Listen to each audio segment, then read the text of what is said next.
தெறிக்க விடும் காரம் நிறம் சுவையை தருகிறது. ஆச்சி மிளகாய் தூள் தெறிக்க விடும் காரம் நிறம் சுவை. மேடம் கூப்பிட்டாரு, பிரேமலதா அம்மா கூப்பிட்டு, ராஜேந்திரன் இன்றைக்கி உன் புருஷனோட உடம்பு இப்படி பார்க்குறல்ல, இந்த உடம்புல ஓடுற ரத்தம்லாம் அவங்க சம்சாரம் போட்ட சோறு அப்படின்னாரு. அப்படியே விழுந்தேன் சாஷ்டாங்கமாக அவர் காலில், அழுகுறேன் சொல்லும்போது யாரை வந்து.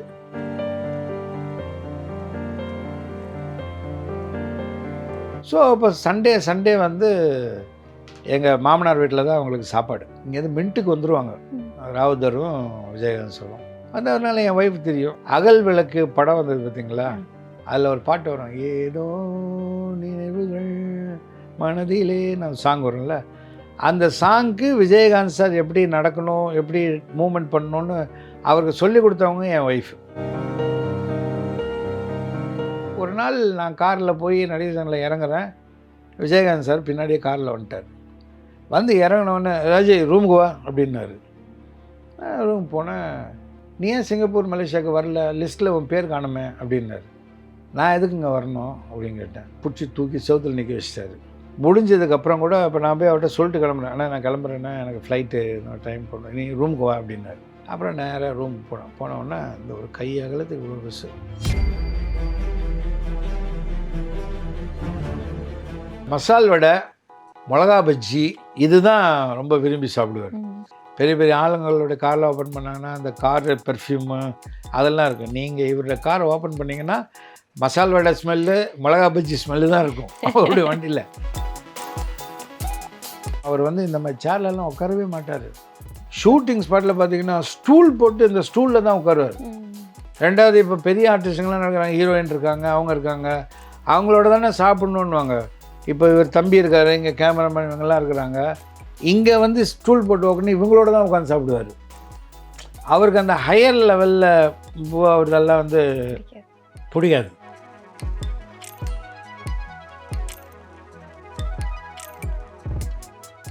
சிவாஜி சார் பார்த்துருக்கீங்களா? தர்மகர்த்தா ஒரு படம் சொன்னேன் இல்லைங்களா, அந்த படம் நான் ஹீரோவாக நடிக்கும்போது ஷூட்டிங் வந்து வாணி ஸ்டுடியோவில் நடக்குது. இப்போ தான் அது வந்து பெரிய மாலாக மாற்றிட்டாங்க, ஃபோரம் மால், கமலா தேட்டருக்கு எதிர்க்க. அது அப்போ வாணி ஸ்டுடியோ. ஓகே. அந்த ஸ்டுடியோவில் ஷூட்டிங் எல்லாம் நடக்குது. அப்போது ராதாரவி சார் எனக்கு ரொம்ப க்ளோஸ் ஃப்ரெண்டு. அவர் கார் எடுத்துகிட்டு வந்து, சிவாஜி அப்பா அங்கே இருக்கிறாரு, அவர்கிட்ட போய் ஆசீர்வாதம் வாங்கிட்டு வரலாம் அப்படின்னு சொல்லி கூப்பிட்டு வந்தார். அங்கே உட்காந்துட்டு இருந்தார், அப்படி சேரில் உட்காந்துட்டு தூங்கிட்டு இருந்தார்.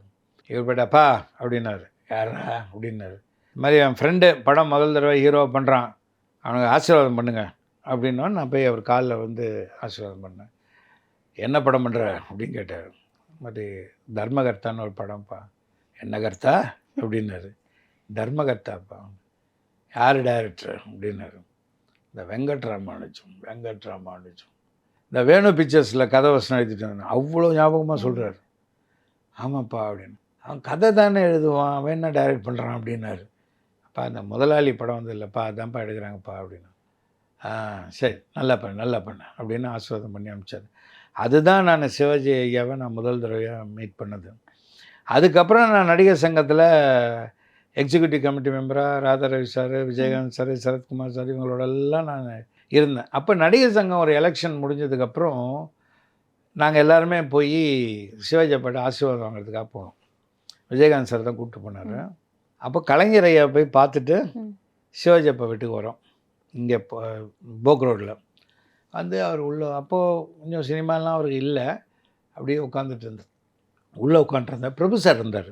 நாங்கள் எல்லா ஆர்டிஸ்ட்டும் போயிருந்தோம். Arjun sir, Pandian, Abbas, Revathi madam, Khushbu madam வந்து அப்போ ஃபஸ்ட்டு பாப்பா ப்ரெக்னென்ட். ஓகே. அவங்க முதல் குழந்தை. அவங்க ப்ரெக்னென்ட்டோடு அவங்க வந்தாங்க. எல்லாம் போய் பார்த்துட்டு இருந்தோம். அப்போ எங்கே இருக்காருன்னா உள்ள ரூமில் இருக்கார் அப்படின்னா. அப்புறம் நானும் போனேன். அது உள்ளே போனது வந்து விஜயகாந்த் சார், சரத்குமார் சார், ராதாரவி இவங்க 3 பேர் தான் அவருடைய பர்சனல் ரூம்குள்ளே போகிறாங்க. நான் கூடவே ஒட்டிக்கிட்டு அவங்களோட ஓடிட்டேன். அந்த ரூம்லாம் எப்படி இருக்குது பார்க்கலாம் அப்படின்னு சொல்லி.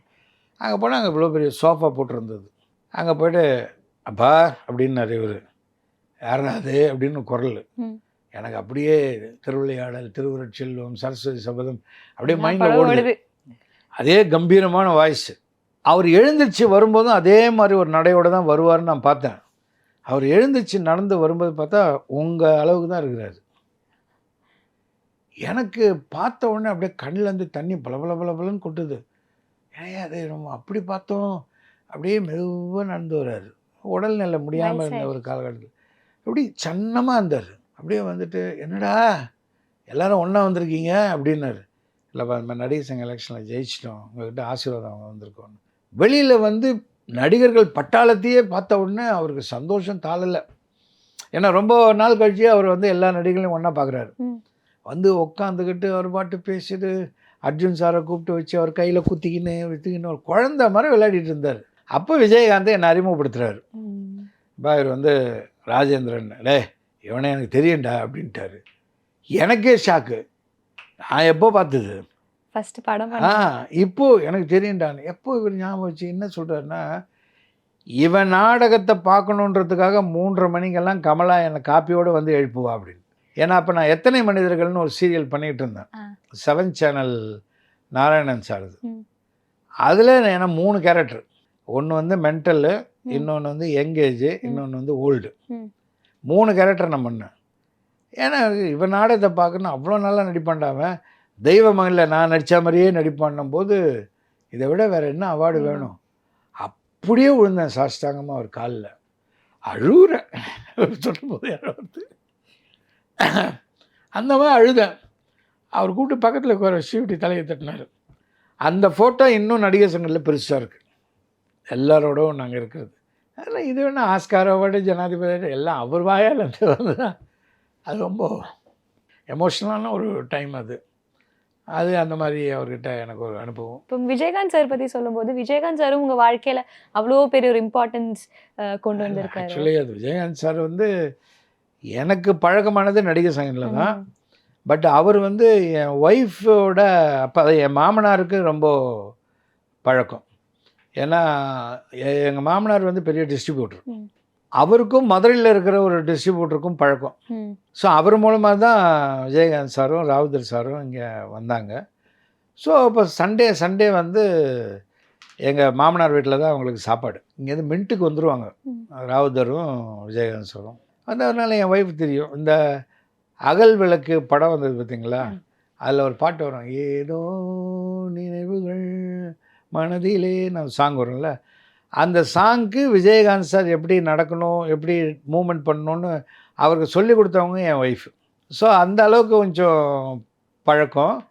அப்புறம் நடிகர் சங்கத்தில் வந்து பழக்கமாகி ரொம்ப இதுவாகிடுச்சு. ரொம்ப நாங்கள் நெருங்கி என்னை தெரியும் அவருக்கு. அந்த மாதிரி ஸ்ரீலேகாவோட ஹஸ்பண்டு ராஜேந்திரன் நமக்கு ரொம்ப வேண்டப்பட்ட பையன் அப்படின்றதெல்லாம் எனக்கு தெரியும். ரொம்ப க்ளோஸ் ஆனது எப்போன்னு பார்த்தீங்கன்னா, இந்த நடிகர் சங்க கடன் அடைக்கிறதுக்காக சிங்கப்பூர் மலேசியா போனோம் கலை நிகழ்ச்சி நடத்துறதுக்காக. அதில் எல்லாருமே ஆர்டிஸ்ட் செலக்ட் ஆனாங்க. பெரும்பாலான நான் ஒட்ட மாட்டேன் யாரோடமும். எனக்கு யாராவது எதாவது சொல்லிட்டாங்கன்னா எனக்கு டென்ஷன் ஆகிடும். அதனால் ஒரு டிஸ்டன்ஸ் மெயின்டைன் பண்ணிக்கிட்டே இருப்பேன் நான். அப்போ நான் பின்னாடி நின்றுட்டு தான். ஒரு நாள் நான் காரில் போய் நடிகர் சங்கத்தில் இறங்குறேன். விஜயகாந்த் சார் பின்னாடியே காரில் வந்துட்டார். வந்து இறங்கினோடனே ராஜி ரூமுக்கு வா அப்படின்னாரு. ரூம் போனேன். நீ ஏன் சிங்கப்பூர் மலேசியாவுக்கு வரல, லிஸ்ட்டில் உன் பேர் காணுமே அப்படின்னாரு. நான் எதுக்குங்க வரணும் அப்படின்னு கேட்டேன்.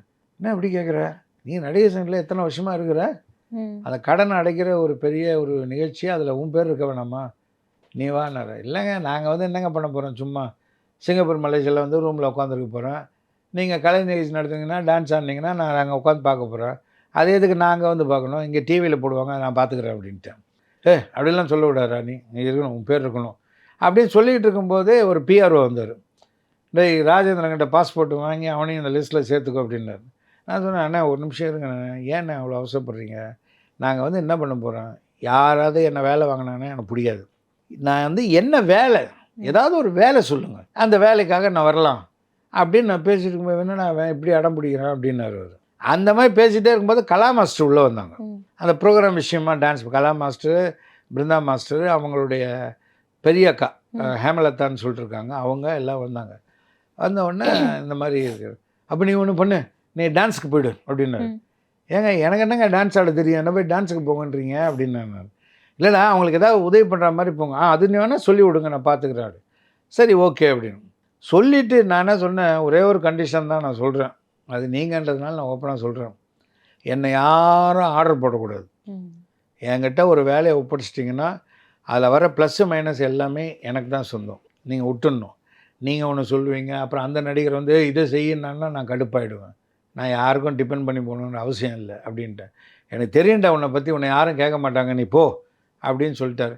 உடனே கலா மாஸ்டர் என்ன பண்ணாங்க, அவங்க அக்கா, அவங்க இந்த ஃபீல்டுக்கே சம்மந்தம் இல்லாதவங்க, ஹேமலதா அக்கான்ட்டு, அவங்கக்கிட்ட என்ன சொல்லிட்டு ஒரு ராஜேந்திரன் சார் உங்கள் கூட இருக்கட்டும் அப்படின்னு சொல்லிட்டு அங்கே போயிட்டாங்க. ஸோ இது முடிஞ்சு அதுக்கான டான்ஸ் ரிஹர்சல், அந்த ட்ரெஸ்ஸு, காஸ்டியூம்ஸு, அது இது ஒரு 15-20 தையல் மிஷின் வாங்கி போட்டு யார் யார் எந்தெந்த டான்ஸ் ஆடுறாங்க, என்ன பண்ணுறாங்கன்னு அவங்க ட்ரெஸ்ஸு மெஷர்மெண்ட் எல்லாம் எடுத்து அந்த சினிமா கம்பெனிக்கு போய் அந்த ட்ரெஸ் எல்லாம் வாங்கிட்டு வந்து அளவு பார்த்து பிரித்து தைச்சி பெரிய வேலை. நான் பாட்டு கரெக்டாக காலைல 10 மணிக்கு கார் எடுத்துன்னு வருவேன். அந்த நடிகர் வருவார், இந்த நடிகர் வருவார், சரி அவர் வந்துட்டுருக்கார், இவரும் நீங்கள் போய் பாருங்கப்பா அவங்களெல்லாம் அப்படின்னு சொல்லி நான் பாட்டு என் வேலையிலேருந்து இருப்பேன்.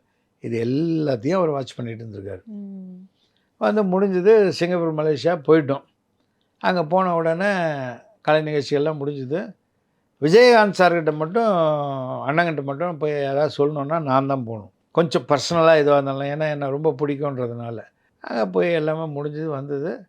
அப்போது அங்கே ஒரு பிரச்சனை ஒன்று போச்சு. லாஸ்ட் நாள் விஜயகாந்த் சார் வந்து அந்த ஸ்பான்சர் பண்ணுறோம் பணம் கொடுக்கலன்னு சொல்லிட்டு அவனை பிடிச்சி தூக்கி செவுத்தில் நிற்க வச்சிட்டாரு. அது ஒரு பெரிய தகராறாகி முடிஞ்சதுக்கப்புறம் கூட இப்போ நான் போய் அவர்கிட்ட சொல்லிட்டு கிளம்புறேன், ஆனால் நான் கிளம்புறேன்னா எனக்கு ஃப்ளைட்டு நான் டைம் போடணும், நீ ரூமுக்கு வா அப்படின்னாரு.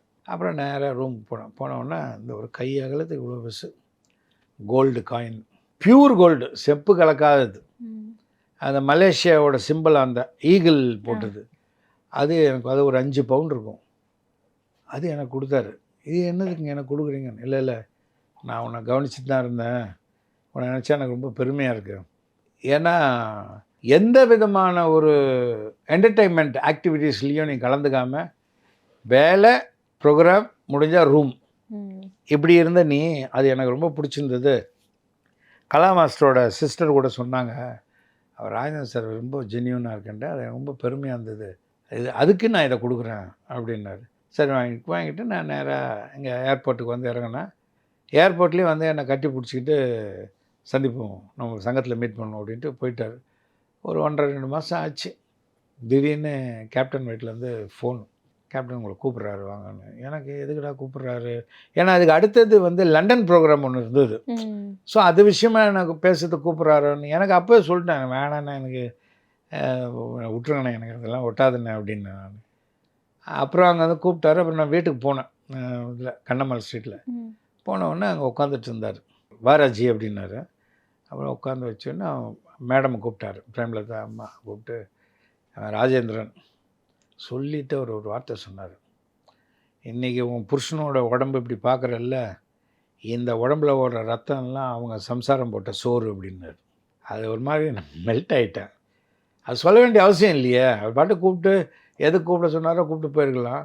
இந்த ரத்தம் அவங்க வீட்டு சோறு, எனக்கு இவனை ரொம்ப பிடிக்கும், எவ்வளோ பெரிய ஆர்டிஸ்ட் வந்தாலும் போய் அவங்கக்கிட்ட போய் நின்று வேடிக்கை பார்க்குறது அதெல்லாம் எதுவுமே பண்ண மாட்டான், எனக்கு ரொம்ப பிடிச்சவன், நம்ம குடும்ப நண்பர் அப்படின்னு சொல்லி நான் அவங்களுக்கெல்லாம் எவ்வளோ செய்ய கடமைப்பட்டிருக்கேன் அப்படின்லாம் பிரேமலதா அம்மாக்கிட்ட என்னை பற்றி சொல்லி பூஜை ரூமுக்குள்ளே கூட்டின்னு போய் அங்கே சாமிக்கிட்ட வந்து ஒரு பேப்பரில் பண்டலில் சுற்றி ஒரு பண்டல் இருந்தது, அதை எடுத்து பிரேமலதா அம்மா எடுத்து கொடுக்க சொல்லி, அம்மாவே தான் எனக்கு கொடுத்தாங்க. நான் இது என்னங்க இது அப்படின்னு, அதை வச்சுக்கோன்னு. இல்லைங்க ஏற்கனவே நீங்கள் கொடுத்துட்டீங்க, இது எதுக்குங்க வச்சுக்கோங்க நீங்கள் அப்படின்னு. இல்லை இல்லை இல்லை, அது கொடுத்தது நடிகர் சங்கத்துக்காக, இதை நான் கொடுக்குறது என் திருப்திக்காக, வாங்கிக்கன்னாரு. அதை வாங்கி எனக்கு ஒரு மாதிரி குச்சமாக இருந்தது. வந்து பார்த்தா 50,000 ரூபா இருந்தது பணம், அதை எடுத்துகிட்டு வந்தார். மற்ற எல்லா விஷயத்துலையும் எதுவாக இருந்தாலும் சரி, வந்து மீட்டிங் நடக்குதுன்னா கூட ராஜி வந்துட்டானா அப்படின்லாம் கேட்பார்.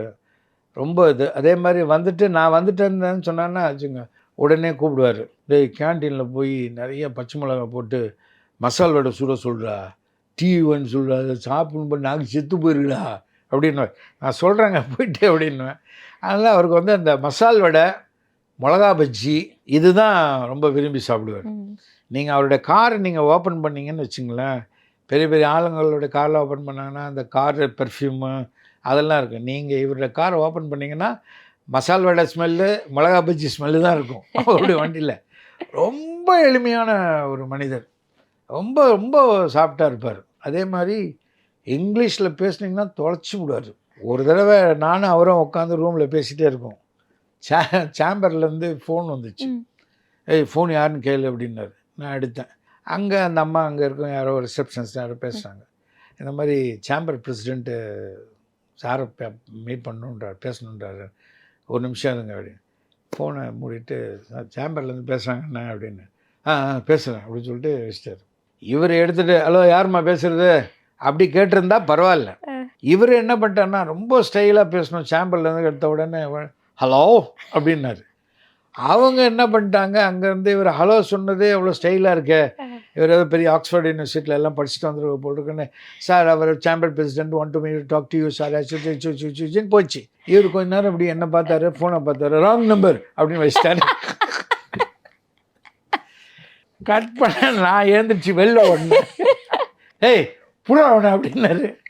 உடனே எதில் ராதாரவி சார் வந்து அவர் மேலே மோதி என்னடான்னு கேட்டேன்.